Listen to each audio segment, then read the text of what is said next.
Seigneur, notre grand Dieu, notre bon Père très saint, je m'approche de toi, Seigneur grand Dieu, ce soir, pour te louer, te bénir, pour te glorifier, pour te rendre grâce, Seigneur mon Dieu. Merci infiniment, Père éternel, pour cette occasion que tu m'accordes de pouvoir prêcher, enseigner ta sainte parole, Seigneur grand Dieu, à travers l'Internet, par le biais de Facebook, afin, Seigneur grand Dieu, de donner un enseignement d'une grande importance, Seigneur mon Dieu, pour ton peuple, Seigneur Dieu Tout-Puissant. Seigneur, je voudrais te louer, te bénir, Seigneur Dieu, pour toutes les personnes qui vont se connecter dans un instant, Seigneur, afin de suivre, Seigneur notre grand Dieu, cet enseignement. Seigneur Dieu Tout-Puissant, je compte sur l'assistance du Saint-Esprit. Saint-Esprit de Dieu, je te demande de bien vouloir me conduire dans cet enseignement. Dirige-moi toi-même, Saint-Esprit de Dieu, afin que je puisse honorer ton nom et glorifier le nom de notre Seigneur Jésus-Christ. Dieu Tout-Puissant, à toi seul, soit la louange, l'honneur, la gloire, le règne, la puissance et l'adoration dans tous les siècles des siècles, Père, dans le saint nom béni et glorieux de Jésus-Christ, notre Seigneur bien-aimé. Ô Dieu Tout-Puissant, alléluia, à toi seul, mon Dieu, soit la louange, l'honneur, la gloire, le règne, la puissance et l'adoration. Que ton saint nom soit béni, soit loué, soit exalté. Louange, honneur à toi, ô notre Seigneur, ô notre grand Dieu. Alléluia. Que ton nom soit béni, que ton nom soit élevé, que ton nom soit glorifié, que ton nom soit sanctifié. Dirige-nous toi-même, Seigneur, dans cet enseignement. Nous savons que c'est un sujet extrêmement sensible, Seigneur. Mais, Seigneur Dieu Tout-Puissant, nous comptons sur l'assistance de ton Saint-Esprit. Seigneur grand Dieu, que ton onction demeure puissamment sur moi cet après-midi, dans le nom de Jésus-Christ notre Seigneur. Amen, amen, amen. Eh bien voilà, je vous souhaite le bonsoir à tout un chacun qui finit connecté ce soir, eh bien donc pour cet enseignement sur la parole de Dieu.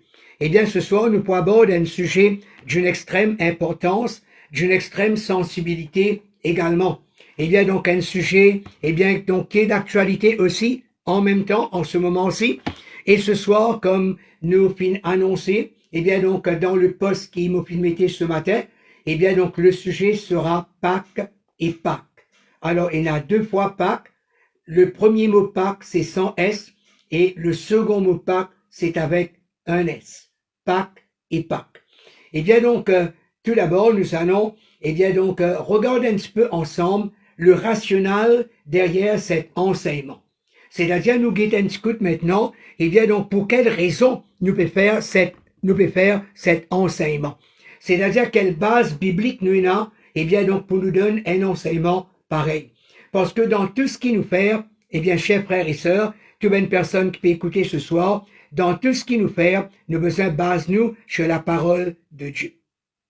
Alors donc quel est le rationnel? Quelle est la raison d'être? Quel est comme si le raisonnement biblique? Quel est le fondement biblique de cet enseignement? Alors tout d'abord, nous connaissons que dans 2 Timothée chapitre 3 verset 16, l'apôtre Paul dit à nous, toute écriture est inspirée de Dieu et utile pour enseigner, pour convaincre, pour corriger, pour instruire dans la justice. Donc, nos premiers raisonnements, nos premières bases bibliques, eh bien donc c'est pour dire que d'après l'apôtre Paul, et nous connaissons l'apôtre Paul écrire, eh bien sous l'inspiration du Saint-Esprit, toute écriture, c'est-à-dire que depuis la Genèse jusqu'à l'Apocalypse, tout ce qui a été écrit dans la Bible, les pas viennent de l'homme, les pas viennent de moi, les pas viennent de personne, mais les viennent de Dieu lui-même.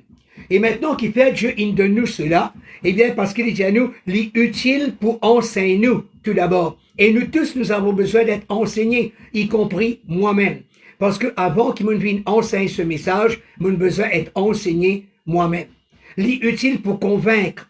Il y a beaucoup de personnes qui ont toutes sortes de raisonnements et donc besoin qu'ils soient être convaincus de la réalité, de la véracité, de la parole de Dieu. Donc, utile pour convaincre. Utile pour corriger. C'est-à-dire, nous tous, nous connaissons qu'il y a un proverbe qui dit l'erreur est humaine. L'erreur est humaine. OK? Alors, nous tous nous arrivons, nous commettons ben erreur. Nous capables peut-être, il mal enseigné, il mal renseigné aussi. Et donc, nous capables, il y a un mauvais fondement. Et donc, nous besoin maintenant, remettre-nous, eh bien donc, sur le bon chemin, sur la bonne voie. Et donc, si jamais nous dans quelque erreur qui nous capable corrige nos erreurs, et bien donc, et nous vient maintenant à la réalité. Et ensuite, il est utile aussi, la parole de Dieu est utile aussi pour instruire dans la justice. Nous tous, nous avons besoin d'instruction. Nous tous, nous avons besoin d'être instruits. Deuxième base, deuxième fondement de la parole de Dieu. Eh bien, pour justifier cet enseignement, c'est le prophète Osée au chapitre 4, au verset 6. Le Seigneur Dieu dit à nous par le prophète Osée, « Mon peuple est détruit parce qu'il lui manque la connaissance. » Mon peuple est détruit parce qu'il lui manque la connaissance.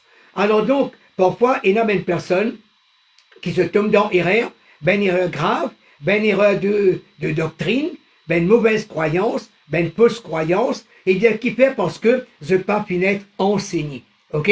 Je n'ai pas pu gagner la connaissance qu'il faut. Troisièmement, troisième base, l'apôtre Paul, tout le temps, pour content de nous la semaine de l'épître, les pour dire nous, frères, je ne veux pas que vous soyez ignorants par rapport à tel et tel sujet. Par exemple, l'apôtre Paul, dans 1 Corinthiens chapitre 12, quand il annonce les dons spirituels, le don de la parole de sagesse, la parole de connaissance, eh bien la foi, les guérisons, le discernement des esprits, ainsi de suite, quand Paul énumère cela, Paul dit aussi, frères, je ne veux pas que vous soyez ignorants. Maintenant, dans 1 Thessaloniciens chapitre 4, eh bien, quand Paul parle nous, eh bien donc de l'enlèvement de l'Église, 1 Thessaloniciens chapitre 4, il vous dit à nous, frères, je ne veux pas que vous soyez ignorants en ce qui concerne ceux qui dorment dans le Seigneur. Je veux dire ceux qui meurent dans le Seigneur. Alors donc, quatrièmement, eh bien donc le Seigneur Dieu, il nous nous toujours par l'apôtre Paul, eh bien dans Éphésiens chapitre 4, le verset 8, 9, 10, 11, disait-nous comme ça que Jésus étant ressuscité, il a fait des dons aux hommes. Ok? Jésus, avant qu'il quitte la terre, les temps il monte au ciel, il fait ben don. Il de nous ben don, il de nous ben cadeau. Maintenant, quels sont ces dons? C'est-à-dire, il de nous ben 5 dons ministériels. Veut dire, il fait de nous 5 ministères principaux, 5 ministères très importants, pour qu'il est capable, comment dire, eh bien donc, talent nous pas le trouver qui faire. Alors, quels sont ces 5 dons ministériels? Apôtre. Numéro 2, prophète. Numéro 3, évangéliste. Numéro 4, pasteur. Et numéro 5, docteur ou enseignant. Maintenant, qui fait l'idée de ces 5 dons ministériels-là? Disons-nous très bien, eh bien donc c'est pour le perfectionnement des saints. C'est-à-dire c'est pour ces 5 dons ministériels-là, capables de donner l'enseignement au peuple de Dieu et à même le peuple de Dieu, et bien donc à la parfaite stature de Christ. Pour le perfectionnement des saints, nous tous nous avons besoin d'être perfectionnés, y compris moi. Après, disons-nous aussi, et bien donc en vue de l'œuvre du ministère. Comment nous capables de faire l'œuvre du ministère si nous-mêmes nous pas pu être enseignés? Et ensuite, disons-nous comme ça, afin que nous ne soyons pas comme des enfants emportés à tout vent de doctrine. Alors nous connaissons très bien comment il y a toutes sortes de vents de doctrine, c'est-à-dire toutes sortes de croyances, toutes sortes d'enseignements qui circulaient.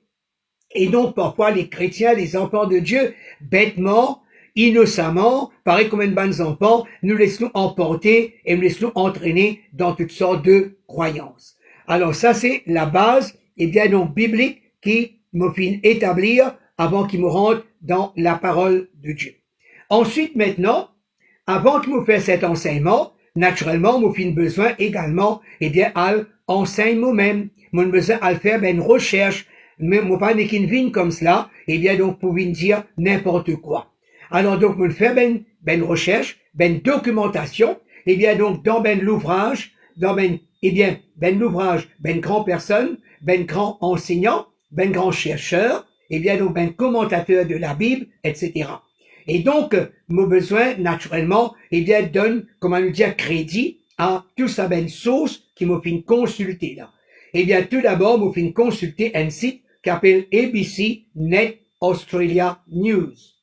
Deuxièmement, m'a consulté l'encyclopédie Britannica, qui est une encyclopédie très connue, très renommée. Donc, je te suis capable, dans sa ben source là, et je suis capable d'étudier et à consulter tout cela. Après aussi, il y a un site qui s'appelle The Conversation, la conversation. Eh bien, donc, on consulter ça. Et quatrièmement, m'ont consulté The Guardian, ok?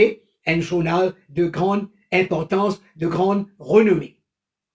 Mais principalement, frères et sœurs, principalement, eh bien, toute une personne qui écoute moi ce soir, mon final, vers la parole de Dieu.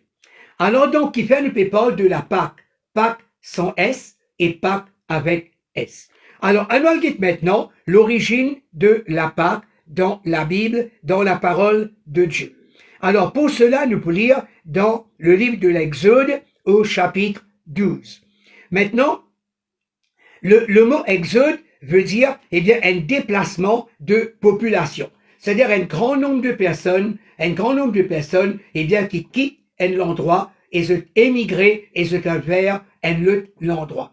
Alors, c'est quoi ça? L'Exode, c'est-à-dire, il montre-nous la sortie du peuple d'Israël de l'Égypte pour se traverser le désert du Sinaï jusqu'à qu'ils arrivent à Canaan, et bien donc dans la terre promise que Dieu te promet pour donner à Abraham et à sa postérité. Alors donc dans le livre de l'Exode, étant le peuple d'Israël, il arrive dans le désert. Maintenant Dieu pour parler avec Moïse, le dirigeant qui peut conduire le peuple d'Israël. Et voici ce que l'Éternel Dieu dit à Moïse. L'Éternel dit à Moïse et à Aaron dans le pays d'Égypte, ce mois-ci sera pour vous le premier des mois. Il sera pour vous le premier des mois de l'année. C'est le mois de Nisan, N-I-S-A-N. Parlez à toute l'assemblée d'Israël et dites, le 10e jour de ce mois, on prendra un agneau pour chaque famille, un agneau pour chaque maison. Si la maison est trop peu nombreuse pour un agneau, on le prendra avec son plus proche voisin. Selon le nombre des personnes, vous compterez pour cet agneau d'après ce que chacun peut manger. Au verset 5, il dit à nous, ce sera un agneau sans défaut, mâle, âgé d'1 an. Vous pourrez prendre un agneau ou un chevreau. Vous le garderez jusqu'au 14e jour de ce mois, le mois de Nisan, et toute l'assemblée d'Israël l'immolera entre les 2 jours. On prendra de son sang et on en mettra sur les 2 poteaux et sur le linteau de la porte des maisons et on le mangera. Alors ici, qu'est-ce que nous voyons? C'est-à-dire que Dieu, il retient le peuple d'Israël de l'Égypte à cause de ci en esclavage. Et maintenant, il a mis eux dans le désert du Sinaï. Mais maintenant, le Seigneur Dieu, tout au long de ce trajet-là, je passe 40 ans dans le désert, 40 ans d'errance, 40 ans de vagabondage. Et là maintenant, Dieu vous donne à Moïse, eh bien donc, une idée, eh bien très, très, très important. Qui manière maintenant pour tirer eux, eh bien donc dans l'esclavage. C'est-à-dire qu'avant qu'amène eux dans le désert du Sinaï, pour faire eux éventuellement rentrer, eh bien dans la terre promise à Canaan, bon Dieu, tu as besoin maintenant, eh bien agir. Qui faire? Parce que le pharaon d'Égypte était un homme cruel, c'était un dictateur, c'était un tyran. Eh bien donc, qui garde le peuple prisonnier et pas les autres aller, qui faire? Parce que le peuple d'Israël, tu peux construire un bâtiment et tu peux produire la richesse, eh bien donc, de l'Égypte. Mais comment Dieu peut faire ça aller? Dieu choisit Moïse et il envoie Moïse, eh bien, vers le pharaon. Pour dire le pharaon, laisse mon peuple aller. Et nous connaissons très bien le pharaon, il est entêté, il est obstiné, et il pas laisse le peuple de Dieu aller. Et là qu'il est arrivé, Dieu il envoie 10 fléaux sur les Égyptiens. Grenouilles, la poussière, des poux, la mer il vient du sang, ainsi de suite, sauterelles, l'obscurité, grelons, une dizaine de fléaux. Et tout ça, ben fléau-là, c'était contre les dieux de l'Égypte. C'est-à-dire que Dieu ben envoie sa fléau-là tellement pour punir ben Égyptien, non, mais au contraire, il envoie sa ben fléau-là contre tout ça ben quelque chose, ben fausse divinité que, eh bien, ben Égyptien tu peux adorer là. Pour montrer que le seul vrai Dieu, le Dieu le plus puissant, le Dieu de l'éternité, c'est l'Éternel désormais, le Dieu d'Abraham, d'Isaac et de Jacob. Alors donc, malgré sa displéo-là, le pharaon toujours entêté, inobstiné, et peine laisse le peuple aller. Alors éventuellement maintenant, Dieu maintenant pour jouer sa corde maîtresse. Dieu comme si pour jouer sa corde joker. Et là maintenant, il peut donner un coup dur à Pharaon, à cause Pharaon n'a pas pour capable résister. Et c'est là qu'il nous lit dans Exode chapitre 12. Alors Dieu dit à Moïse, eh bien prends un agneau par famille, par maison, etc. Maintenant, Dieu donne bien les spécifications, pas n'importe quel agneau. L'agneau n'est pas capable d'être n'importe comment. D'abord, tu as besoin d'un agneau mâle. Deuxièmement, tu as besoin d'un agneau sans tache, ok, sans défaut, ok. Et troisièmement, tu as besoin d'un agneau âgé d'1 an. Maintenant, qu'est-ce que ces trois caractéristiques-là dit à nous? Eh bien donc, cet agneau nous rappelle très bien que quand Jésus pourra apparaître plus tard devant le Jourdain, quand Jésus pourra le baptiser dans le Jourdain avec Jean-Baptiste, quoique il pas besoin passe par le baptême, mais il fait ça par humilité pour donner un exemple, pour donner un modèle à suivre, eh bien nous rappelle comment Jean-Baptiste y présente Jésus en disant « Voici l'agneau de Dieu qui ôte le péché du monde ». Alors donc, Jésus c'est le véritable agneau. Mais maintenant, avant que Jésus arrive, eh bien Dieu il donne nous un modèle, nous appelle ça un type. Quand nous étudions la Bible, nous étudions la théologie, eh bien donc la doctrine de Dieu, nous appelle ça un type. Alors donc, ici, cet agneau que Dieu il demande à Moïse pour sacrifier, pour immoler, c'est un symbole, c'est une préfigure, c'est un type du Christ. Alors, à nous, ça trois caractéristiques-là. D'abord, tu as besoin d'être un agneau mâle, parce que Jésus allait plus tard venir sur la terre comme fils de Dieu, un garçon, et non pas fille de Dieu. Donc, l'agneau devait être mâle. Deuxièmement, ça devait être un agneau âgé d'1 an. Âgé d'1 an, c'est pour un agneau, il est très jeune. Et Jésus, il mort quand? Il mort comment? Il commence ce mystère à l'âge de 30 ans et il mort à l'âge de 33 ans à peu près. 33 ans et demi. Donc, pour une personne de l'époque de Jésus, mourir à 33 ans, eh bien donc c'était mourir jeune. Et troisièmement, un agneau sans défaut, parce que Jésus, c'était l'homme, il allait plus tard sur la terre devenir l'homme sans péché, l'homme sans défaut, l'homme sans fraude. Alors donc cet agneau que Dieu demande à Moïse de prendre, les symbolise, les représente, et bien donc Jésus, qui plus tard pour venir. Alors donc maintenant, Dieu dit avec Moïse, prends cet agneau, et bien donc tuez-le, sacrifiez-le, ensuite prends ce du sang et mets sur linteau la porte. Sur linteau la porte, tout ben hébreu qui habite en Égypte. Et maintenant, ne pas prendre dans les détails, mais maintenant, Dieu peut dire, le soir, il peut envoyer un ange exterminateur. D'abord, il dit, garde ça agneau-là pendant 14 jours. C'est-à-dire, jusqu'au 14e jour du premier mois de l'année. Le premier mois de l'année en Israël, eh bien, c'est le mois de Nisan. OK? N-I-S-A-N. Nisan. Nisan. Et garde cet agneau jusqu'au 14e jour. Après le 14e, la nuit du 14e jour, là, tuer l'agneau et prendre ce du sang et mettre sur les linteaux des portes. Et dans la nuit maintenant, Dieu peut envoyer un ange exterminateur. Il peut envoyer un ange exterminateur qui peut passer par-dessus les maisons.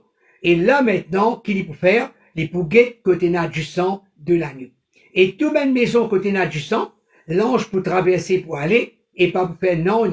Mais dans toutes les maisons que pénal du sang là, l'ange exterminateur peut tuer le premier-né de chaque famille, même parmi les animaux. Alors donc, dans la nuit maintenant, dans la nuit, eh bien donc l'étant ange exterminateur traversé, naturellement, il regarde, l'eau la porte, eh bien, côté du sang, il n'est pas rentré, parce que c'était les maisons des Hébreux. Donc, ben Hébreux, ben peuple de Dieu, je suis bien protégé, eh bien donc en Égypte. Aucun mal, ben arrive. Mais par contre, dans les maisons des Égyptiens, y compris dans le palais du pharaon, ben enfants premiers-nés, puis morts.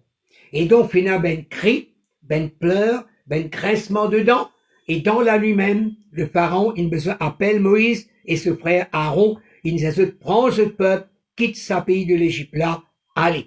Qui fait parce que malédiction a fait frappe, eh bien, l'Égypte à cause de sa ben personne là. Alors maintenant, ce qui nous trouvait ici, dans le verset, toujours dans le chapitre 12 de l'Exode, nous trouvons dans le verset 11, ce que Dieu dit à Moïse. Il dit, quand vous le mangerez, cet agneau, vous aurez vos reins sains, mettez votre ceinture, vos souliers aux pieds, et votre bâton à la main. C'est-à-dire que vous avez besoin, comme si, get ready to go. Veut dire qu'il a, bon Dieu, pour libérer, et là maintenant, je peux sortir de l'Égypte et je peux aller. Je peux aller vers la terre promise. En traversant, bien sûr, par le désert du Sinaï. Alors maintenant, Dieu dit comme ça, mettez votre sang, prenez votre bâton, mettez votre soulier. Qui faire parce que bientôt, je peux aller. Et Dieu qui dit dans le verset 11, c'est la Pâque de l'Éternel. C'est la première fois à côté de tout mentionne le mot Pâque. Eh bien, il y a quelque chose qui appelle, eh bien donc, la loi de la première mention. C'est-à-dire que quand nous étudions la Bible, il y a quelque chose qui nous appelle la loi de la première mention. Veut dire que quand la parole de Dieu mentionne quelque chose pour la première fois, l'important qu'il nous regarde le contexte parce que ça lui vient une doctrine fondamentale. Alors c'est la première fois qu'il mentionne la Pâque.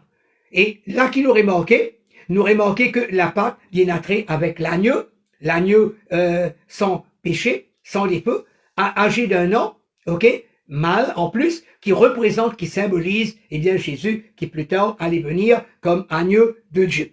Mais ensuite, qui nous trouvait? Nous trouvons le mot Pâque et guette bien comment l'y écrire. P-A, accent circonflexe, Q-U-E. Ça, c'est la Pâque sans S. C'est la Pâque sans S. Et quand il dit à nous comme ça, dans le verset 21, toujours au chapitre 12, une deuxième fois, Moïse appela tous les anciens d'Israël et leur dit, vous allez prendre du bétail pour vos familles et vous immoler la Pâque. P-A, accent circonflexe, Q-U-E. Il n'y a pas de S. Ok. Alors ça, c'est la Pâque de l'Éternel. Ça, c'est la véritable Pâque. La Pâque telle que l'Éternel établit à lui. Ensuite, qu'est-ce que nous voyons? Nous prenons la Bible anglais maintenant. Et les temps, nous guettons le même texte de la Bible anglais. Nous guettons cette traduction. Et il peut dire, this is the Passover. This is the Passover of the Lord. P-A-S-S-O-V-E-R. The Passover. Alors, qui fait appeler ça the Passover? Parce que dans sa nuit-là, quand on a pour tuer cet animal, cet agneau, the angel of the Lord would pass over the houses. Ça veut dire que l'ange de l'Éternel, l'ange exterminateur, qui vous passe par-dessus les maisons. Donc la Pâque à l'origine, c'est Pâque sans S, premièrement, et deuxièmement, il traduit par Passover. D'accord? Passover. Bon, maintenant, nous allons un petit peu plus loin dans nos raisonnements, dans nos lectures. Les temps nous allons dans le Nouveau Testament maintenant, puisque nous sommes maintenant sous la Nouvelle Alliance. Les temps nous allons dans le Nouveau Testament, dans l'Évangile de Matthieu. Dans l'Évangile de Matthieu, eh bien, nous trouvons que, eh bien, donc, dans le chapitre 26, verset, non, avant nous allons dans Matthieu, il est intéressant de aller dans l'Évangile de Luc. Ok? Luc, il y a quelque chose d'intéressant pour dire nous. Dans Luc chapitre 2, ok? Luc chapitre 2, au verset 41. Il dit à nous quelque chose d'extrêmement intéressant. Il dit à nous, les parents de Jésus allaient chaque année à Jérusalem à la fête de Pâques. Les parents de Jésus, c'était qui? C'était Marie, la Vierge, sa maman, et ensuite Joseph, son père adoptif, le charpentier. Son père, je dis bien adoptif, parce que le père de Jésus, c'est l'Éternel Dieu. Alors donc, les parents de Jésus allaient à la fête de Pâques. Et verset 42 dit à nous, lorsque Jésus fut âgé de 12 ans, ils y montèrent selon la coutume de la fête. À l'âge Jésus, lui aussi à l'âge de 12 ans, puis à la fête de Pâques. Donc, ce qui me le fait comprendre, c'est que Jésus puis à la fête de Pâques avant qu'il y mort. Donc, aux enfants, donc il a 12 ans, il n'est pas encore mort et encore moins ressuscité. Et Jésus puis célébrer la Pâque. Et quelle Pâque? P-A, accent circonflexe, Q-U-E. OK? Alors maintenant, nous allons dans Matthieu, comment on dit ça? Dans l'évangile de Matthieu, au chapitre 26, Matthieu chapitre 26 et au verset 17, pardon, alors Matthieu chapitre 26 au verset 17, nous lisons ceci.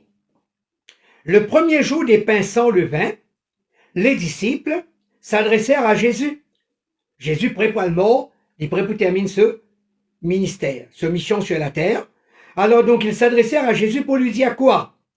Où veux-tu que nous te préparions le repas de la Pâque? Alors Jésus prépare mort, Jésus prépare sur la croix du calvaire, et ce disciple demande lui, Seigneur, que te nous prépare la fête de Pâques pour toi? Donc nous avons Jésus pour le Pâques à 2 ans. Maintenant, il prépare le mort, ce disciple lui prépare le repas de la Pâque pour Jésus. Que le prépare ça? Et là, nous connaissons très bien, Jésus disait, allez dans la ville, et c'est plutôt un anneau sur lequel personne jamais peine monter, détache-le, amène-le, et si quelqu'un vous demande, eh bien donc, qui fait, on peut prendre ça, dire, le maître en a besoin. Le maître en a besoin. Et effectivement, les tombes là pour aller, c'est plutôt l'anneau, tel que Jésus indiase, et vraiment, eh bien donc, je prends l'anneau et je peux amener, et Jésus monte dessus, et pour rentrer dans, c'est ça le dimanche des rameaux qui t'y fait passer là, et là Jésus pour rentrer à Jérusalem, monter sur un anneau, et là tout le peuple chante, Hosanna au plus haut des cieux, béni soit celui qui vient au nom du Seigneur, etc. Alors maintenant, nous sommes dans Luc, encore une fois, au chapitre 22, ok? Chapitre 22, verset 1er. La fête des pains sans levain, appelée la Pâque, toujours sans S, approchait. Alors nous laissons un petit peu plus bas maintenant, dans le verset 7, il y a le jour des pains sans levain, où l'on devait immoler la Pâque, arriva, et Jésus envoya Pierre et Jean en disant, qu'est-ce que Jésus pour dire Pierre et Jean, allez nous préparer la Pâque, afin que nous la mangions. Vous trouvez? C'est-à-dire que Jésus demande qu'ils aillent préparer la fête, la Pâque. Ça veut dire, c'est qui me les fait comprendre, eh bien donc c'est que à l'âge, la Pâque, il existait bien longtemps, avant la venue de Jésus sur la terre, qui nous appelle l'incarnation. Avant l'incarnation de Jésus. Bon, Jésus existait déjà, hein, en esprit, dans le ciel, parce qu'il est l'alpha et l'oméga. Il est le commencement et la fin. Mais avant que Jésus incarné vienne sur la terre, comme fils de Dieu, pour mort pour nous sur la croix du calvaire, la Pâque avait déjà été établie, instituée par l'Éternel à travers Moïse. À l'âge de 2 ans, Jésus allait avec ses parents célébrer la Pâque. Et maintenant que Jésus est sur le point d'aller à la croix, il demande qu'on aille préparer la Pâque. Donc, ce qui nous fait trouver, et tout ça belle Pâque qui nous trouve jusqu'à maintenant là, c'est Pâque toujours sans S. C'est très important ce qu'il me fait dire. Maintenant, il y a 2 termes géographiques, scientifiques, qui me besoin d'introduire. N, c'est le mot solstice. Alors, qui nous appelle solstice? Solstice veut dire c'est la période de l'année à quand le soleil atteint sa déclinaison minimale ou est maximale, parce qu'il y en a 2 fois. Il y en a 2 solstices par an. Alors donc, quand le soleil atteint sa déclinaison minimale, ok, au plus bas, nous appelons ça le solstice, et bien donc le 21 juin. Après maintenant, quand quand il arrive à ce chose maximale, nous appelons ça, là, eh bien, ça c'est le solstice, ok? Alors il y en a 2 solstices, me redire. Le premier solstice, c'est le 21 juin, et le second solstice, c'est le 25 décembre.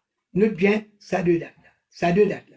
Alors, solstice veut dire le moment de l'année, la période de l'année à quand le soleil est à sa déclinaison minimale et maximale. Il arrive 2 fois par an, une fois le 21 juin et l'autre fois le 22 décembre. Le second terme qui m'a besoin d'introduire pour eux, c'est le terme le plus important, c'est le terme équinoxe. Équinoxe. Alors, équinoxe, équi veut dire égal, pareil. Alors, équinoxe, nous connaissons qu'en hiver, eh bien donc, les jours sont courts, mais les nuits sont longues. En été, par contre, c'est le contraire. En été, les jours sont longs et les nuits sont courtes. Alors donc, in une saison que en courte, en longue. OK? Alors, en été, la journée longue, la nuit courte. En hiver, les contraires. La journée courte, la nuit longue. Mais il y a une période dans l'année à côté équilibrée. À côté tous les deux, il y a un petit peu égal, le jour et la nuit. Nous appelons ça équinoxe. Équi veut dire égal. D'accord? Alors, nous avons deux équinoxes. Il y a l'équinoxe du printemps, qui arrive le 21 mars, qui ne fait que passer, et il y a l'équinoxe d'automne ou du printemps, qui fait automne ou printemps, parce que, entre les deux, c'est le 23 septembre. Nous dire. Équinoxe du printemps, le 21 mars, ça est très important, note bien ça date là. Équinoxe du printemps arrive le 21 mars, et équinoxe d'automne, il arrive, l'automne, ça veut dire, après, il bascule dans l'hiver, hein. L'automne, comment l'automne finira dans l'hiver, alors soit nous appelons équinoxe automnal ou équinoxe hivernal, parce que lui, entre ça deux là. Alors ça, il arrive le 23 septembre. Mais ce qui intéresse nous, c'est le 21 mars. Équinoxe du 21 mars. Alors, mon corps, c'est clair, solstice, mais surtout équinoxe. Rappelle bien ce terme. OK? Alors, maintenant, on va aller un petit peu plus loin, dans nous l'étude.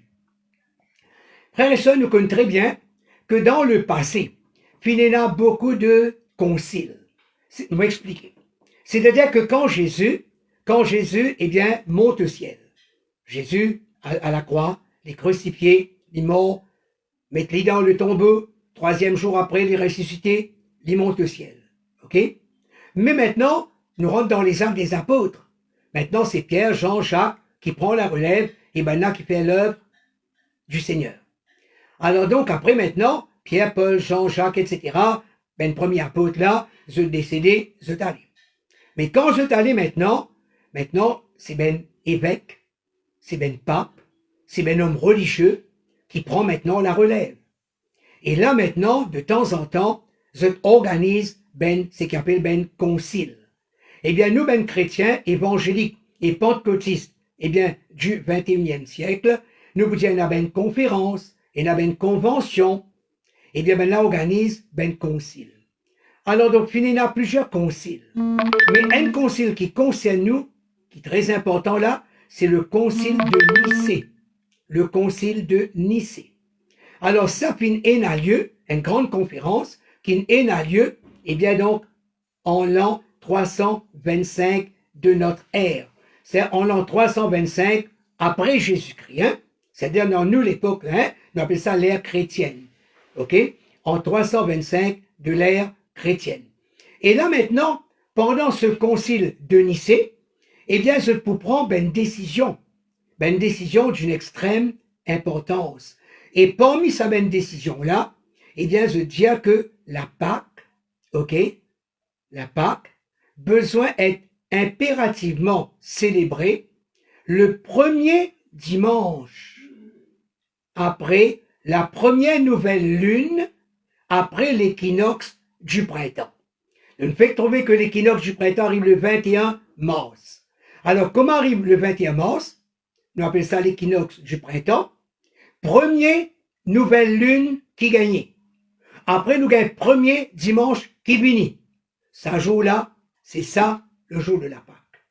Donc, si vous voulez connaître exactement qui jour Pâques pour tomber l'année prochaine, n'est que là pour prendre 21 mars, c'est l'équinoxe, eh bien, du printemps, ou guetter qui jour pour la nouvelle lune, dimanche qui vient juste après, ça même Pâques. OK? Donc, et nous trouvons, frères et sœurs, c'est qui? Ici, la Pâque qui nous pédiait dans le concile de Nicée. Tenez-vous bien, ça s'écrit maintenant P-A, accent circonflexe, Q-U-E-S. M'aurait dire P-A, accent circonflexe, Q-U-E-S. Dans l'Exode, Pénaès. Dans les évangiles, quand Jésus parle à la Pâque avec ses parents, Pénaès. Quand Jésus demande ce principe, al prépare la Pâque, et bien donc avant mon crucifixion, Pénaès. Maintenant, Enaès.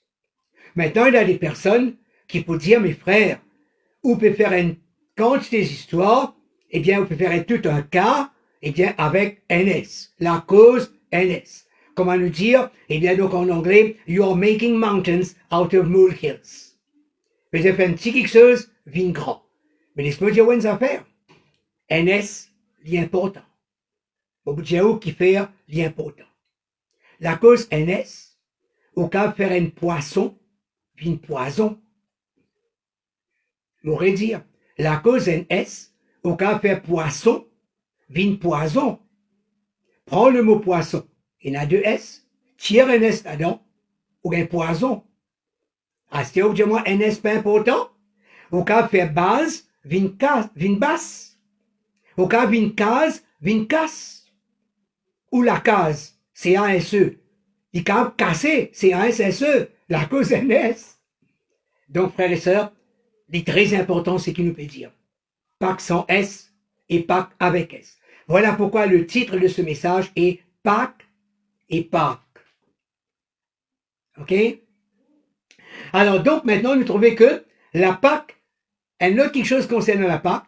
M'aurait dit la Pâques, l'itum, premier dimanche, après la première nouvelle lune, qui vient après l'équinoxe du printemps, c'est-à-dire le 21 mars de chaque année. OK?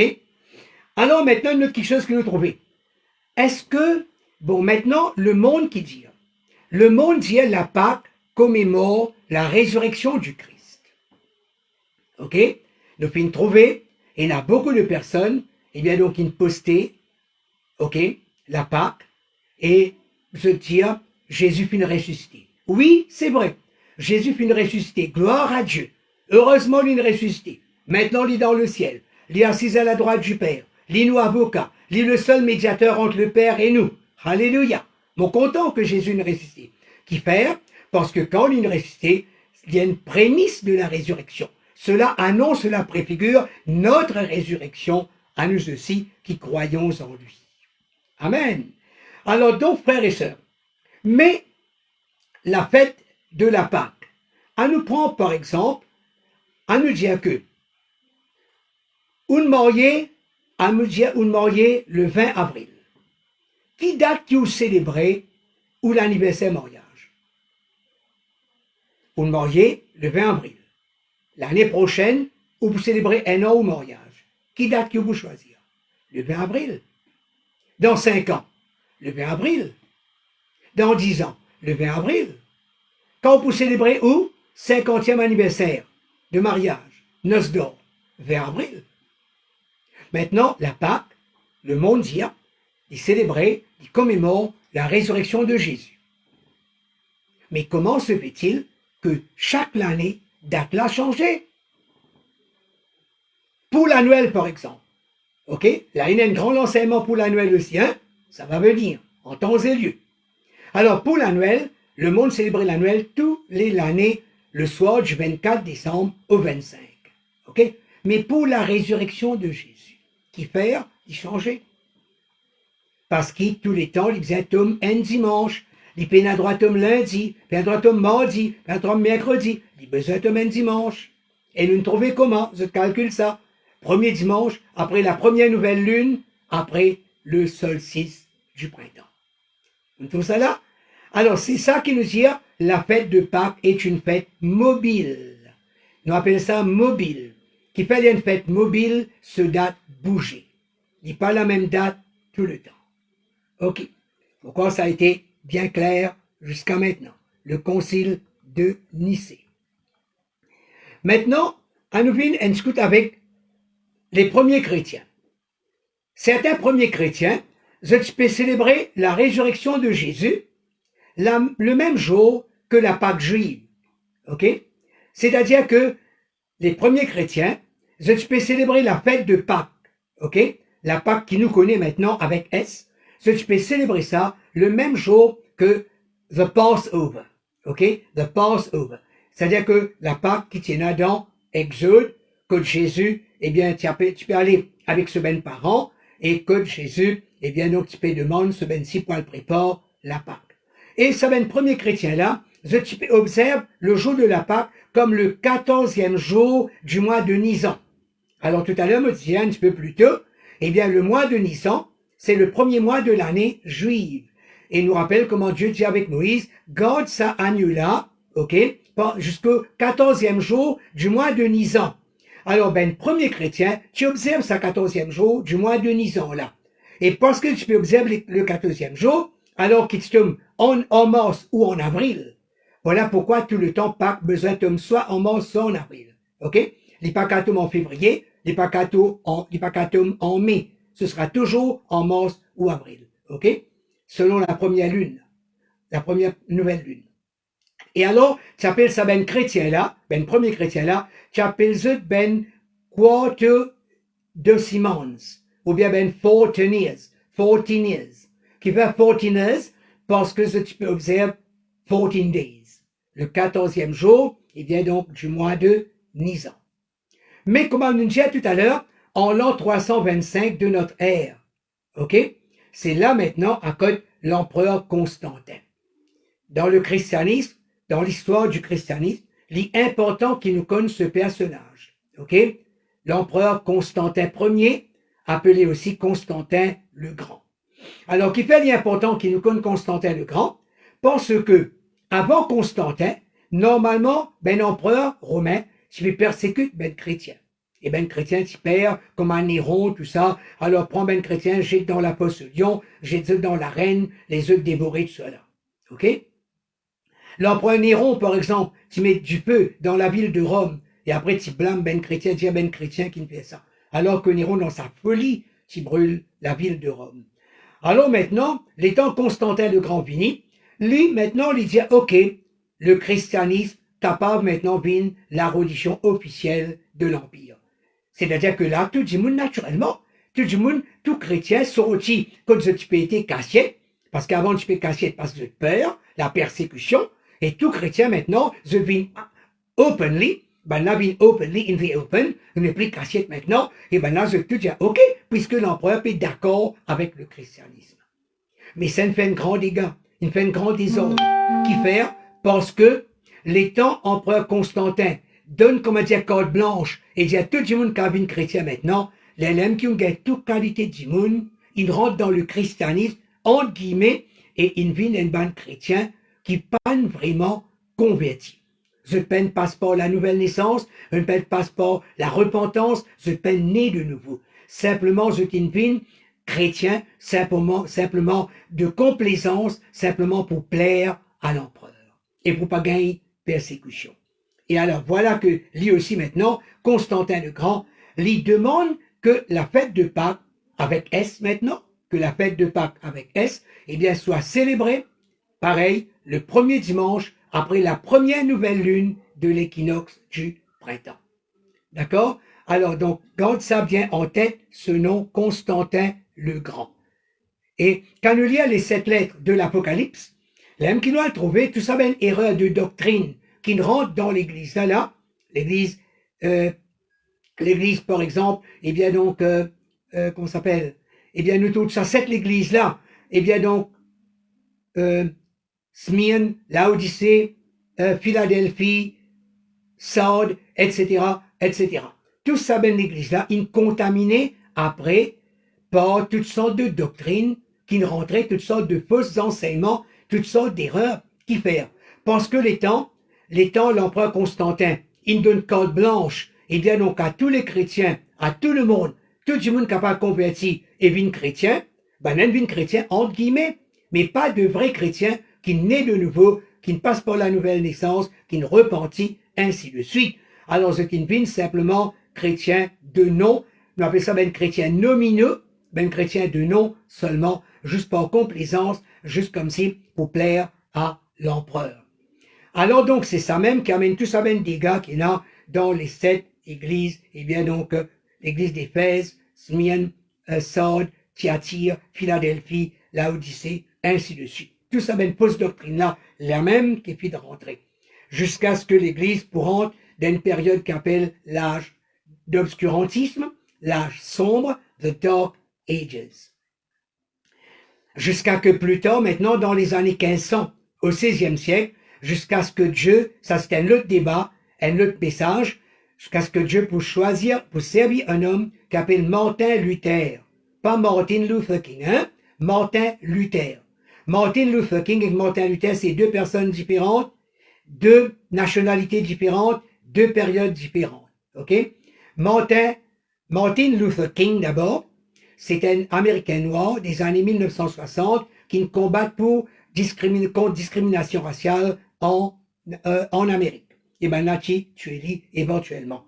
C'est pas ça que nous veut parler. Nous veut parler de Martin Luther, Pena King, là. Martin Luther du 16e siècle, des années 1500 en Allemagne. Et là, Dieu pour choisir, pour servir Martin Luther, pour redresser tout cela et pour montrer sa belle fausse doctrine qui est là et pour capable remettre l'ordre dans le christianisme. Et c'est là qu'il nous gagne le mouvement protestant pour former et plus tard ça pour évoluer, éventuellement nous pouvons gagner une pentecôtiste, tout pour sortir de cette branche-là. OK? Maintenant, venons-en maintenant au nom. Alors, nous ne trouvons que dans Exode, la Pâque s'appelle Passover. La Pâque s'écrit sans S et ça s'appelle Passover. D'accord? Maintenant, ici, à nous guetter comment la Pâque appelée. En Grèce, il appelle Pascha. P-A-S-C-H-A. En Grèce. En Italie, il appelle Pasqua. P-A-S-Q-U-A. D'accord? Et en danois, au Danemark, il appelle Paske. P-A-A-S-K-E. Paske. Alors, Pascha, Pasqua, Paske. Tout ça les rapproche avec sa Pâque, là, hein? OK?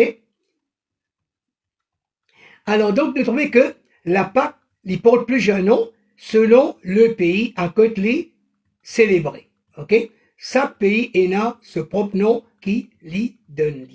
Mais je connais, je peux poser question et je peux demander, mais comment maintenant on en est arrivé à appeler cette fête Easter?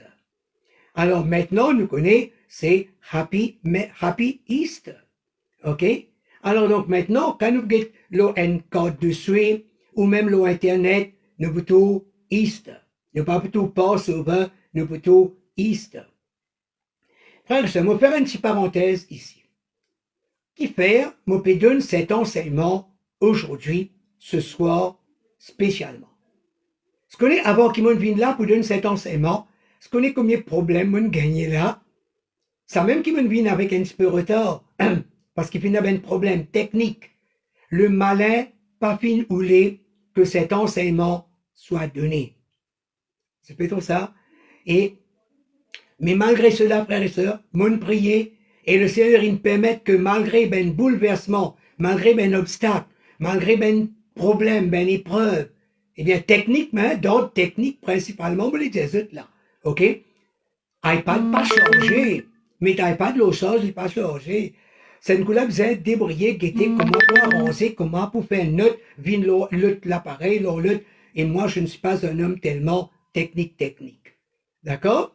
Moi, pas trop habitué avec des affaires Internet, ainsi de suite. OK?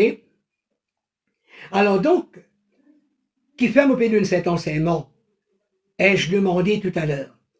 Frères et sœurs, étant sa fête l'année passée, mon tour au Facebook, et il y a beaucoup de chrétiens,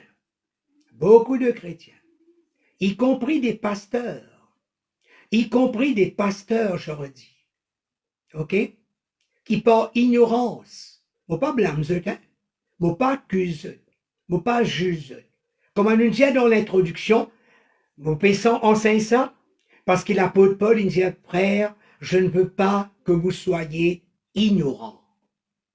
Et après, nous dit qui dans Éphésiens, Dieu fin donne les 5 dons ministériels. Pour qui faire?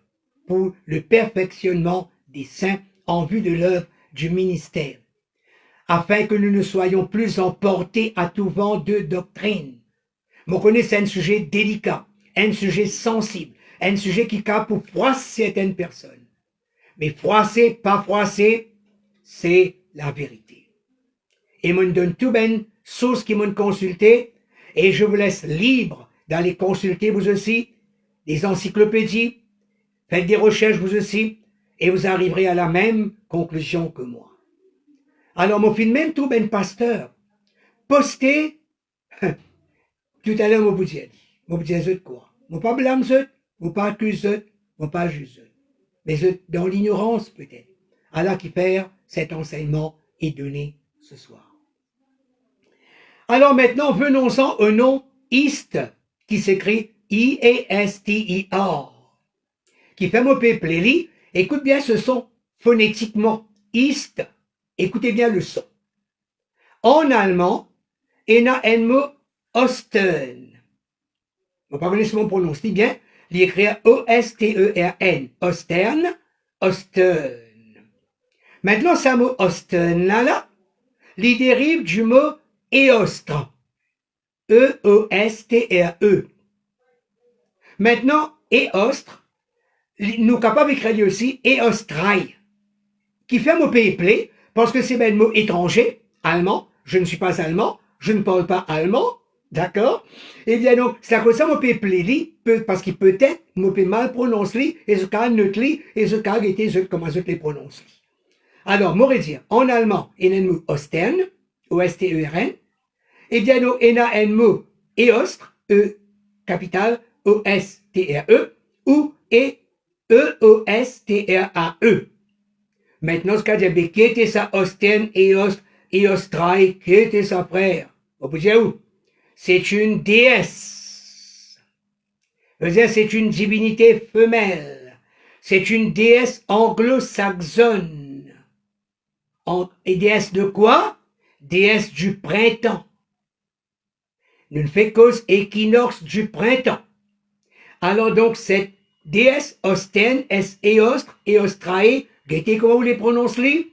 C'est une déesse anglo-saxonne et c'est la divinité du printemps et de la fertilité. Note bien cela. Printemps, nous sommes équinoxe du printemps. Que la Pâque, l'itome après l'équinoxe du printemps. Et ça, c'est une déesse du printemps. Et il y a aussi déesse de la fertilité. Et nous connaissons fertilité, ce que ça veut dire? La fécondité. Produire enfants, produire bébé. Nous parlons tout sur relation, d'accord, avec la Pâque. Dans un instant. Maintenant, un autre mot encore, qui nous tendait en relation avec la Pâque. Le mot carême. Le mot carême. C-A-R-E, accent circonflexe, M-E. Frères et sœurs, dans la Bible, nous peine tout le mot carême. Peut-être me tromper, peut-être me peine assez lire, peut-être me pas faire assez attention, mais à ma connaissance, je n'ai jamais vu le mot carême dans la Bible. D'accord? Mais par contre, on trouve le mot jeûner. On trouve le mot jeûne. Ok? Nous connaissons le jeûne et la prière. Il faut jeûner. D'accord? Mais carême, on peut entendre. Peut-être on peut tromper, peut-être il a dit. Si un jour t'oublie, envoie-moi un email. Ok? Envoie un petit message, le WhatsApp. D'accord? Maintenant, le mot carême, c'est un mot intéressant. Qui peut être intéressant parce que nous s'est habilité dans plusieurs religions. À Maurice. À Maurice, nous avons un carême catholique, un carême hindou, un carême tamil, un carême musulman. Mais quoi ça, carême là? Quand ça me l'a sorti, qui ça veut dire ça? D'accord? Alors, carême catholique, carême hindou, carême tamoul, carême musulman. Ok? Tout ça de carême. Et qui fait me dire intéressant, ça mot-là, parce que nous s'est habilité comme un nom. Je connais moi une excuse-moi, moi une professeure de français, moi une professeure de langue, excuse-moi, hein? On va faire un petit peu l'école avec eux, là, hein? Pardonne-moi. Ok? Alors, nous s'est habilité le mot carême comme un nom, un substantif. Nous dire par exemple, le carême pour commencer telle date. C'est un nom, c'est un substantif. Mais nous s'est habilité aussi comme un verbe. Mot p carême, mot pour carême. Est-ce qu'il te p carême? Te petit carême? Non, mot pas pour carême. C'est-à-dire qu'il finit un verbe. D'accord? Alors c'est un mot très drôle, un mot très bizarre. Pas qu'on écoute, il n'est pas dans la Bible, ok? Maintenant il applique pour toute la religion, d'accord? Et maintenant il y a un nom, il y a un verbe du tout. Mais maintenant, comment nous dire carême en anglais? Le carême catholique, hein? Le carême 40 jours là, qui vient avant Pâques. Ok? Nous connaissons que dans la Bible, carême, quand nous jeûnons, on appelle ça to fast. Prayer and fasting. Ok? I'm observing a fast. I'm fasting. D'accord? Mais carême, ce nom anglais, c'est Lent. L-I-N-T. L capital E-N-T. Lent. OK? Alors donc, c'est bien quelque chose de bizarre qui tournait, qui déroulait autour de la Pâque. Alors avant la Pâque, nous connaissons un carême de 40 jours. Et nous peut dire ça, mon carême là, dit pas dans la Bible. Nous peut trouver, d'accord? Et après, nous trouvons ce mot anglais, c'est pas to fast, c'est pas fasting. Ce mot anglais, c'est Lent. The period of Lent. The Lenten period. Right. Maintenant, dans les pays anglophones, dans un pays qui parle anglais maintenant, ok? Nous nous trouvons dans certains pays appelés Pasqua, Pascha, ainsi de suite.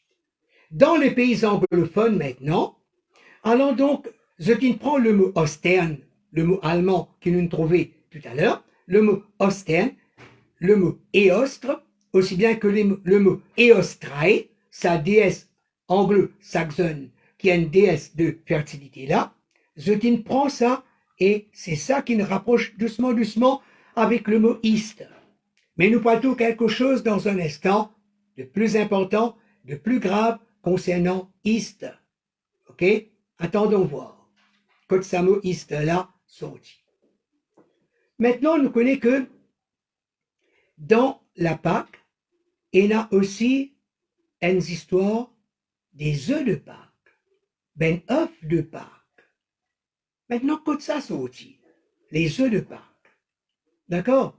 Et t'as l'air, mon fils des œufs, on trouve beaucoup de chrétiens au Facebook, même des pasteurs, qui mettent ben post avec Easter, avec même ben corbeille, avec ben disait, ben œuf de Pâques. Mais quand ça sorti? Ok. Le mot œuf, un disait, c'est un symbole de fertilité. Nous connaissons une poule, un oiseau femelle, l'hippone. L'hippone disait. Et donc, disait, c'est un symbole de fertilité, de reproduction, de naissance. OK? Maintenant, rappelle bien, la Pâque arrive à l'époque de l'équinoxe, hein, le 21 mars. L'équinoxe du printemps. Maintenant, quand le printemps arrivait dans les 4 saisons, en Maurice, on a 2 saisons, mais en Europe, on a 4 saisons. Maintenant, quand le printemps arrivait, OK? Le printemps, il arrive juste après l'hiver. C'est-à-dire qu'il y a le printemps, la première saison, printemps, l'été, l'automne, l'hiver. Quand on fait sa cycle de 4 là, après l'hiver, nous retournons avec le printemps. Maintenant, en hiver qui est arrivé, toute la nature est morte. Et dans la neige, tout mort, tout détruire. OK? Quand le printemps retournait maintenant, c'est une renaissance, c'est un renouvellement. La nature reprend vie, la nature refleurit, la nature renaît, comme si. D'accord? Alors là, c'est un symbole de résurrection aussi. D'accord? Un symbole de éclosion, un symbole de renaissance.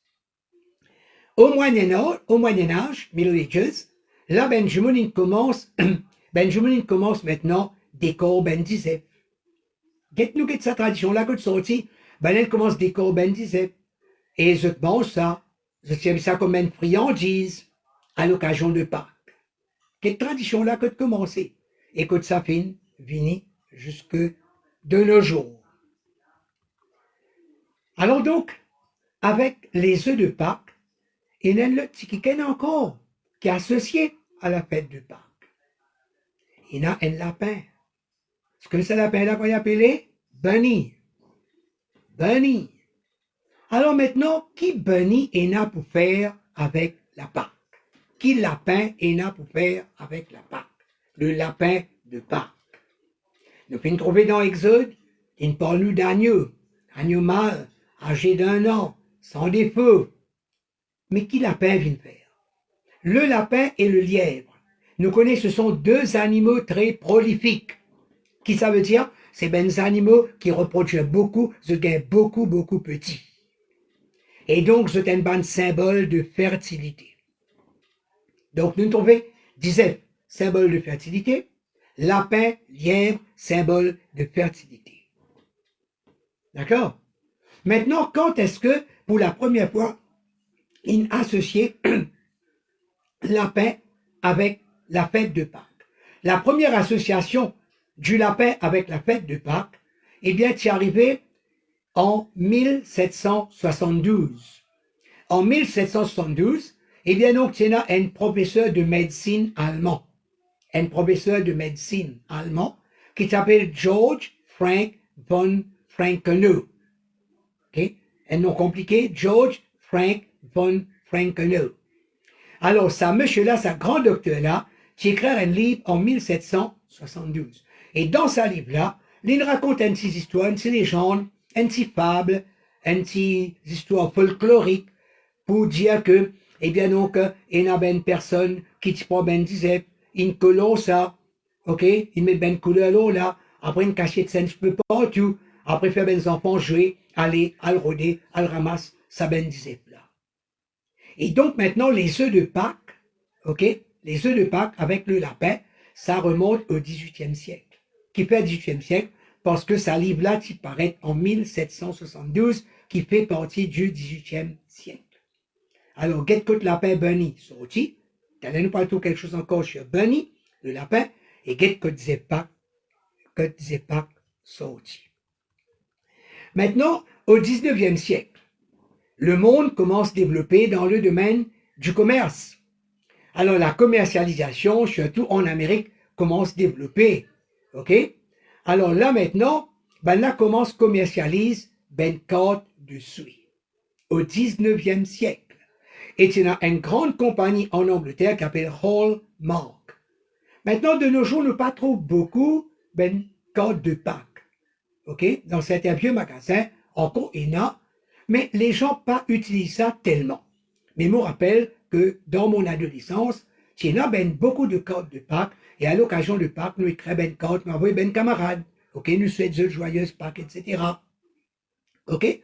Mais maintenant, nous pas trop trouver ou nous pas trop utiliser qui faire, parce que maintenant, il y a l'Internet, il y a WhatsApp, il y a Skype, il y a toutes sortes de plateformes, eh bien, d'informatique, à côté nous capables de communiquer avec nous ben proches, nous ben camarades, nous ben famille, directement. Pour nous souhaiter, eh bien, joyeuse Pâques, nous pas besoin nécessairement envoyer ben carte. OK? Alors donc, là maintenant, sa compagnie qui me disait là, Hallmark, il commence à commercialiser, eh bien donc, ben carte de suite. Et là maintenant, l'eau, ben carte, je commence à mettre ben dessin, dizaines colorés, pour un lien un petit peu plus attrayant. Et là maintenant, je commence à faire aussi ben lapin en chocolat. Donc ben lapin qui est capable, qui représente Bunny, le lapin qui vient chocolat maintenant et qui est capable de manger. Les vignes comestibles et capable de consommer. Et en Angleterre, il y a une grande compagnie qui commercialise ben chocolat qui s'appelle Cadbury. Ça, vous êtes encore capable de trouver ça nom-là, il a encore existé. Alors, c'est Cadbury, grande compagnie britannique, qui, eh bien, développe, qui commercialise Bunny, le lapin et les œufs en chocolat. D'accord? Maintenant, nous venons dans un domaine très sensible et très important. Dans la Genèse, nous connaissons un personnage qui s'appelle Noé. Nous connaissons très bien. Et nous connaissons comment, dans l'époque de Noé, il y a beaucoup de péchés dans le monde, et comment maintenant, il y a beaucoup de, comment Dieu te dit, il peut avoir un déluge, et bien sûr le monde, et Dieu finit averti Noé. Et nous connaissons très bien Noé, une grande l'arche, ce bateau, et sur l'instruction de Dieu, Noé, avec ce ben famille, 8 membres de la famille de Noé, ils rentrent, et bien Noé plus 7, 8 personnes en tout, ils rentrent dans l'arche, et ils sont réussi sauvés. Maintenant, Noé tient un parent.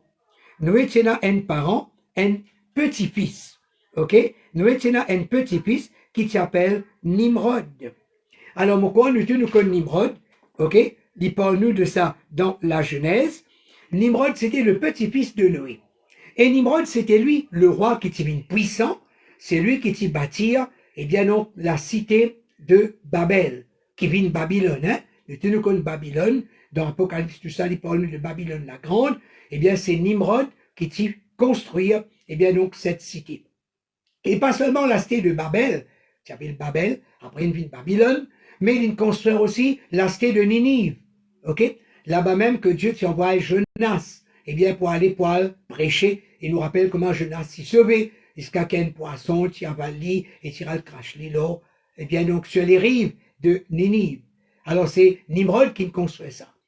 Nimrod, il construit aussi une cité qui s'appelle Ashur, un lieu qui s'appelle Kala, c'est A-L-L-A. Et après, il finit construire beaucoup d'autres cités encore. Parce que Nimrod était le roi de Babylone, et Babylone, c'était l'empire le plus riche, le plus grand, le plus puissant, militairement parlant, économiquement parlant. C'était l'empire le plus développé pour ça, l'époque-là. Alors, note bien ce nom, Nimrod. D'accord? C'est un personnage extrêmement important qui nous connaît, qui s'en a l'itiété. Maintenant, l'étant Nimrod mort, ok? Nimrod mort, sa femme, qui s'appelle Sémiramis, sa femme Sémiramis déclare Nimrod un bon Dieu. Sa femme le déifie, fait aller un bon Dieu, et quel Dieu? Fait aller le Dieu soleil. Ça veut dire c'est la mère Sémiramis déclare que ce garçon, ok, Nimrod, qui est mort, c'est un bon Dieu. Et c'est le Dieu soleil. D'accord? Et c'est lui qui donne la vie. Plus tard maintenant, c'est lui-même Nimrod. Eh bien donc, c'est lui-même Nimrod, eh bien donc, qui pouvine maintenant, eh bien, Baal. L'étant chose mort, l'étant Nimrod mort, ce madame, Sémiramis, eh bien donc, pour gagner un enfant illégitime, qui appelle Tammuz, T-A-M-M-U-Z, ok, qui appelle Tammuz. Alors maintenant, Sémiramis, Diaben Dimoun de ce peuple, de ce royaume, il dit maintenant que Tammuz, ses enfants illégitimes là, c'est Nimrod qui nous ressuscité. Tout ça, tout le temps, il y a quelque chose, mon content dire. Mon content dire, Dieu fait, mais le diable contrefait. Ça veut dire que tout ce qui bon Dieu faire, le diable imité, il va le faire pareil, mais seulement il fait aller mal et il fait aller dans le mauvais sens. Dieu fait et le diable contrefait. Ok? Alors donc, ici nous mettons aux histoires résurrection. C'est-à-dire que nous connaissons Jésus ressuscité, bel et bien, hein? Ils sont vivants du tombeau. Alléluia. Le tombeau est vide. Il est ressuscité. Marie, les femmes qui s'y amènent pas enfin, ils trouvaient, eh bien que le tombeau est vide. Et il y a un ange qui nous témoignait, qui nous dit, pourquoi cherchez-vous parmi les morts celui qui est vivant? Jésus monte au ciel devant eux. Ben non, j'y n'apparaît de dire, homme galiléen, pourquoi vous attendez-vous à regarder au ciel ce Jésus qui s'en va? Un jour, il reviendra de la même manière dans Actes des Apôtres, chapitre 1er. Oui, Jésus est bel et bien ressuscité. Mais maintenant, Sémiramis fait croire à son peuple que Tammuz, c'est Nimrod qui est ressuscité. Vous mettez tout ça là? Et lui faire croire que Nimrod qui est ressuscité, Tammuz, sous la forme de Tammuz, c'est lui-même le sauveur que l'humanité attend. Nous rappelle que dans la Genèse chapitre 3 verset 15, Dieu tire avec Satan, après qu'il ait séduit Ève avec Adam pour pécher, Dieu dit avec Satan, avec le serpent, j'enverrai la postérité de la femme qui t'écrasera la tête et tu lui blesseras le talon. Ça veut dire que Dieu peut promettre pour envoyer quelqu'un qui allait naître d'une femme, c'est-à-dire en parlant de Jésus, qui allait naître de la Vierge Marie plus tard, pour craser la tête Satan. Alors donc c'est Mirabidi avec ce peuple, mais voilà, c'est ça le sauveur qui se peut attendre. C'est Tammuz qui est en fait Nimrod, qui est ressuscité d'entre les morts. Alors tout ça mélange là, Sémiramis, Tammuz, Nimrod. Maintenant cette femme Sémiramis, c'est une femme terrible, démoniaque. Et là, un endroit, un pays qui s'appelle Sumer, à côté là-bas, il appelle Inanna. Vous connaissez, il y en a plusieurs noms.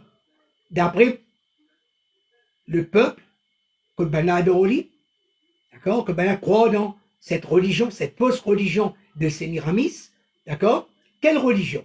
L'étant Sémiramis, maintenant, il fait ce garçon, Nimrod, qui soit jeune resté une Tammuz, puis elle est un bon Dieu. Les qui Sémiramis inétablir en la religion qu'appelle les Baals. C'est qui nous trouvait dans la Bible, dit-nous, pardon les Baals et les Astartés. Nous rappelle comment dans le livre des rois, comment le prophète Élie t'y monte sur le mont Carmel parce qu'il est irrité, l'Esprit de Dieu t'y irrité dans lui. Et parce qu'il fait, parce que le peuple de Dieu, Israël, t'y fait al dans Hérer. Et Élie lance un défi sur le mont Carmel. Et il dit comme ça, homme, il dit pourquoi clochez-vous de deux côtés? Si l'Éternel est Dieu, allez vers lui. Si les Baals sont Dieu, allez vers les Baals, mais pas cloche des deux côtés.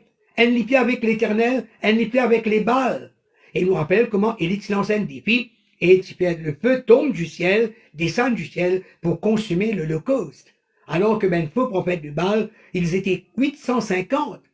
450 faux prophètes de Baal et 400 faux prophètes d'Astarté. Et ce parce qu'a fait Nornier, Élie exécute tout près de la rivière. Alors là, Sémiramis, il inaugure la religion, ok? À cause de ce garçon Tammuz, à cause de ce garçon Nimrod, il vient Dieu le soleil, et maintenant c'est la région qu'appelle les Baals. Alors en Sumer, Sémiramis est appelé Inanna. En Mésopotamie, à Babylone par exemple, c'est appelé Ishtar. Note bien ce nom. Ishtar. I-S-H-T-A-R. Est-ce que c'est tout la relation là? Est-ce que c'est tout le rapprochement là? Ishtar. Ostré et ostre. Ishtar. Ista. C'est tout ça comment dit rapprocher là? Parce que dans la Bible, nous pas tout le mot Ista, qui nous trouvait pas sauve, pas Ista. En Canaan, on l'appelle Astarté. Sémiramis porte le nom de Astarté. Voilà ce que c'est que les Baals et les Astartés. En Grèce, ils appellent Aphrodite. Ah, Aphrodite, c'est un mot intéressant. C'est un nom intéressant. Mais quoi, plusieurs parmi eux, je connais bien un chanteur grec qui appelle Demis Roussos. Mais Demis Roussos, avant qu'il chante en solo, il chante dans un groupe, et ce groupe s'appelle Aphrodite's Child, les enfants d'Aphrodite. Et Demis Roussos est grec. Alors ce mot Aphrodite, qui désigne Sémiramis en Grèce, qui fait me dire c'est un mot intéressant, parce que c'est ça nom-là qui donne naissance au mot aphrodisiaque. Elle prend le dictionnaire, elle rôde le mot aphrodisiaque, elle guette qui ça veut dire. Ok? Vous les connaissez? Vous dites ok. Avec l'aide du Saint-Esprit, nous peut enseigner la parole de Dieu. Je ne veux pas, frère, que vous soyez ignorants, disait Paul. Eh bien, donc, aphrodite, il donne naissance au mot aphrodisiaque. Et aphrodisiaque, c'est ben substance, c'est ben aliment, c'est ben produit que certaines personnes prennent pour avoir plus de vigueur sexuelle. Ça veut dire que c'est quelque chose, une substance, un produit, une nourriture qui excite l'appétit sexuel. Ok? Ça s'appelle aphrodisiaque. Et quand ça me l'a sorti, Aphrodite, Sémiramis en Grèce. D'accord? Alors maintenant, Sémiramis, maintenant, il déclare ce garçon Dieu Soleil, ok? Et il finit inaugurer la religion, les Baals, Astarté, les mêmes dit Astarté, ok? Et maintenant, il déclare la déesse de la fertilité. La déesse de la fertilité. Alors, nous le rappelle, disait fertilité, lapin, lièvre, bunny, fertilité, et Sémiramis, c'est la déesse de la fertilité. Alors maintenant, qui connexion, qui relation est là entre Pâques avec disait avec lapin. Maintenant, nous arrivons, frères et sœurs, à la conclusion. Ok? Nous arrivons à la conclusion. Dans Galates, chapitre 4, verset 10. Dans Galates, chapitre 4, verset 10, ok? Paul écrit ceci. Il dit, vous observez les jours, les mois, les temps et les années, je crains d'avoir travaillé pour vous inutilement ou en vain. On pourrait dire, vous observez les jours, les mois, les temps, les années. Paul peut dire avec Ben Galate, il dit, je crains d'avoir travaillé inutilement pour vous. Et dans l'évangile, Jésus a dit d'une autre façon. Jésus dit comme ça, vous rejetez les commandements de Dieu et vous observez les traditions des hommes. Vous rejetez les commandements de Dieu et vous pratiquez, vous observez les traditions des hommes. Alors, bien-aimés frères et sœurs, tous ceux qui m'ont écouté ce soir, avec sagesse, avec l'assistance du Saint-Esprit, en me basant sur la parole de Dieu, en faisant des recherches, des études, d'accord? Eh bien donc, je suis arrivé ce soir avec ce message, avec pour titre, avec pour thème, Pâques sans S et Pâques avec S. Et je vous ai bien montré clairement, avec beaucoup de détails, beaucoup d'explications, je vous ai bien expliqué que la Pâque dans le livre de l'Exode se traduit par Passover. Et que cela, eh bien, nous commémorer le passage de l'ange exterminateur par-dessus les maisons en Égypte pour la libération des Hébreux de l'esclavage. Nous avons vu comment Jésus lui-même et ses parents allaient célébrer la Pâque lorsque Jésus avait 12 ans. Nous avons vu aussi comment lorsque Jésus s'approchait de Jérusalem, lorsqu'il approchait de sa mort, de la crucifixion, comment il demandait à ses disciples d'aller préparer la Pâque. D'accord? Et toutes ces Pâques que nous avons vues s'écrivent sans S.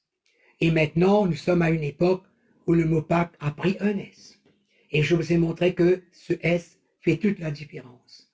Et que maintenant, Pâques avec un S se traduit non pas par Passover, mais se traduit plutôt par Easter. Et je vous ai expliqué l'origine de ce mot Easter.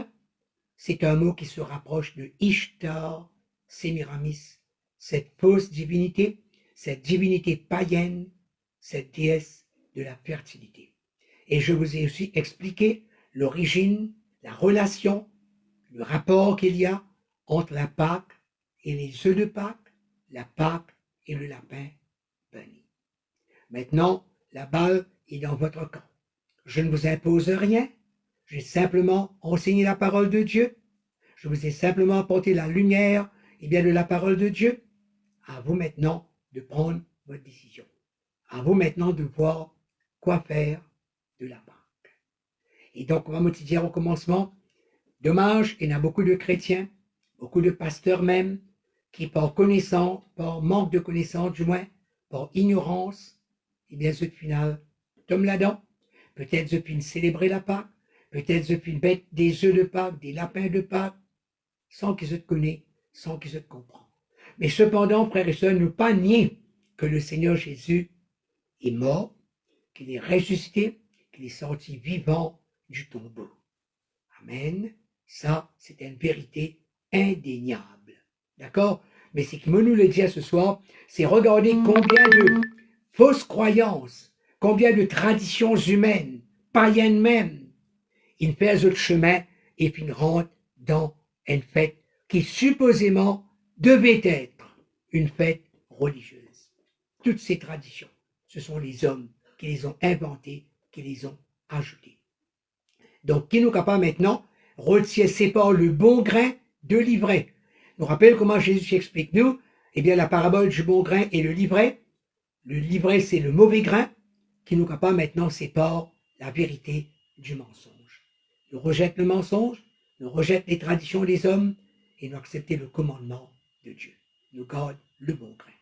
Que le Seigneur vous bénisse.